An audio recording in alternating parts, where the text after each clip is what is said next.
Bienvenidos a los diálogos de Alternativa y 360. Estamos con Santiago Montenegro, el presidente de Asofondos, una institución que representa los intereses de un sector económico muy importante del país y que está en estos momentos en un punto de preocupación con la llegada al gobierno de Gustavo Petro. Lo invitamos porque queremos oír sus opiniones y su percepción sobre la coyuntura, lo que se está viviendo. Gracias por venir, Santiago, a nuestros diálogos. No, un gusto, Carlos, estar aquí contigo y saludo a todos los que nos están mirando. Santiago, dos cosas salen a la primera instancia. Ha habido en la izquierda latinoamericana que han llegado los gobiernos, una de las banderas que ha surgido ha sido el tema de las pensiones y en particular en los casos que existen los fondos privados de pensiones, una cosa muy fuerte, política electoral. Ese es el primer punto. ¿Cómo lo ves tú? Eso es verdad, digamos, en general la izquierda ha tenido una actitud contra la participación del sector privado en la política social, digamos, ¿no? Entonces, en temas que tienen que ver la salud, las pensiones, que se han considerado que esos son servicios que no los debe prestar el sector privado, ¿no? Que eso tiene que estar en manos del sector público, ¿no? Pero cuando uno ve la práctica de los países, es muy interesante, porque, por ejemplo, en México, con la llegada de López Obrador, ¿no? Una de las cosas que se pensaban es que iban a nacionalizar los fondos de pensiones y lo que ha pasado en México es que no lo han hecho y al contrario han fortalecido la capitalización individual que están en manos de administradoras privadas que son las llamadas Afores. ¿Y eso cómo se hizo?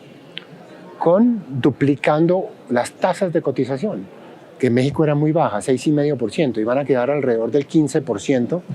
Eso va a fortalecer el ahorro individual y va a seguir siendo administrado por...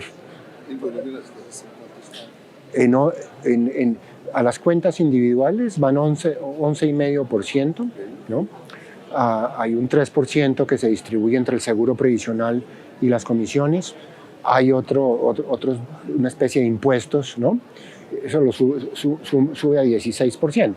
Pero digamos, la parte de capitalización individual es 11,5%, ¿no? Okay. Y en Chile parece que va a pasar algo similar a lo de México, contrario a lo que se pensaba. El gobierno de Boric deja las cotizaciones que hoy están en 10%, las deja para seguir siendo administradas por las AFPs chilenas, ¿cierto?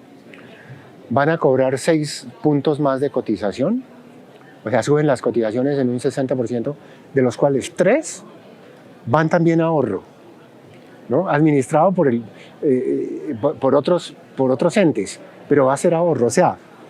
El modelo va a seguir siendo el modelo es el mismo y va a crecer en 30%, de 10 a 3 puntos más, de 10 a 13, ¿no?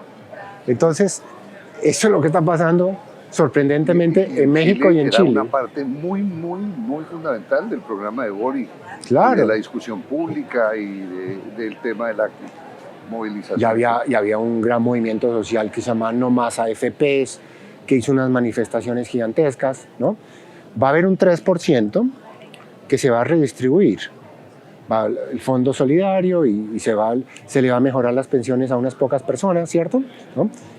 Pero entonces eso ha pasado en 2 países como México y Chile, que son de izquierda. Que no son de izquierda ni moderada, no, son todos de izquierda claramente definidos. Claro, así es. Proyectos que se han planteado un quiebre con respecto al modelo político. Exactamente, sí. ¿No? Entonces, ¿en qué va a pasar en Colombia? No sabemos todavía porque el gobierno dijo que va a radicar la reforma pensional el próximo año. Entonces no sabemos. Lo que hemos hablado con el gobierno es que hagamos unas mesas técnicas de trabajo para para ir discutiendo lo que podría ser una reforma, ¿cierto? Y ver las cifras, poner las cifras sobre la mesa, los distintos sectores políticos, la academia, las centrales obreras, el sector privado, ¿no? Yo creo que el ministro de Hacienda dijo que estaba de acuerdo con eso, ¿no? No hemos hablado todavía con la ministra de Trabajo, que es quien va a liderar este proceso, pero en general el presidente Petro ha dicho que él quiere lograr unos acuerdos nacionales y en ese espíritu yo creo que espero pues, que podamos hacer esas mesas de trabajo. El perfil, hay quienes cuestionan mucho el perfil tan de izquierda de la ministra de Trabajo y el pasado pues de izquierda tan fuerte. ¿Cómo lo percibes tú? La verdad es que yo no la conozco mucho, ¿no? Digamos, sí, ella ha sido militante del Partido Comunista, ¿no?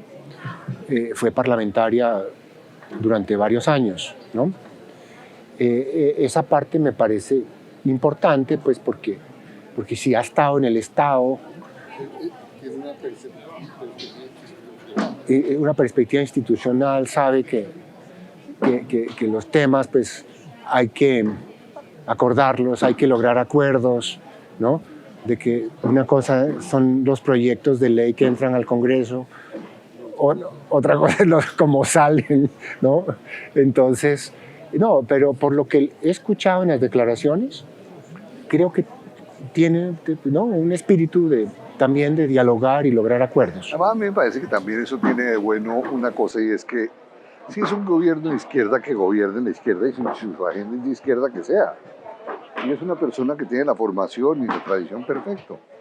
Porque además también eso permite aclarar el panorama de la negociación y de la conversación, que son puntos donde no hay claros oscuros, son posiciones. Eso me parece muy importante.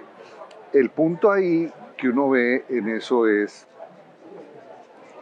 el problema uno de la formalización del trabajo. Perdón. Gracias. Uno ve el tema de la formalización del trabajo, que es uno de los puntos complicados que surge, y ese problema de la formalización aparece también con el acceso de la gente al sistema pensional. ¿Sí? Colombia todavía tiene un nivel bajo de acceso al sistema, ¿no? Así es, ¿no? Sí, en los dos regímenes. Es que la informalidad en Colombia es altísima. La informalidad definida como los que cotizaron a salud y a pensiones contributivas el mes anterior, según las encuestas del DANE, es un 63%. Con una informalidad laboral del 50%. Laboral del 63%. Es decir, los que no cotizaron. Los que no cotizaron. Ok. ¿No? Pero si uno pregunta por los que no cotizaron al menos 10 meses en el último año, estamos hablando más del 80%. ¿No? 80%. ¿No? Entonces el problema de la informalidad de la economía colombiana es dramático, laboral y empresarial también, ¿no? A nosotros nos gusta comparar Colombia con España. ¿Por qué? Porque tenemos casi la misma población, 48 y 47 millones, la misma población en edad de trabajar, 37 y 36 millones, casi la misma población económicamente activa, 22 y 21, 20 millones, ¿no? ¿Cuántos cotizan a la Seguridad Social en España? Casi los mismos que están activos, 20 millones. ¿Cuántos cotizan en Colombia? 8. ¿Cuántos declaran renta en España? Los mismos 20. ¿Cuántos declaramos renta en Colombia? Menos de 3. Entonces el problema fiscal es también el problema de la informalidad. Y es el problema de la seguridad social. Y es el problema de la bajísima productividad que tenemos, ¿no? A este país lo sostenemos los poquitos que pagamos impuestos, ¿no? Declaramos renta menos de 3, pero los que pagamos somos menos de 1 millón y sostenemos a 50 millones de personas, ¿no? Entonces, y eso tiene que ver con la baja productividad y la altísima informalidad, que los dos temas están conectados. Claro. Entonces, el desafío del nuevo gobierno de arrancar por la informalidad. Y esa informalidad entonces implica, vamos a llevar a la que la gente no solamente ingrese al sistema, sino que también se sirva de los beneficios del sistema, de los derechos y de los deberes del sistema. La disposición del empresariado, ¿la ves en qué sentido? ¿En ese sentido? Sí, yo la veo muy bien. Pues digamos, yo lo que también creo es que así como tenemos que dialogar con el gobierno y con las centrales obreras y los grupos políticos, ¿no?, alrededor de estas mesas de liberación y de buscar acuerdos, el sector privado también tiene que ponerse más de acuerdo, ¿no? El sector privado en Colombia es muy diverso, ¿no? Es muy regional.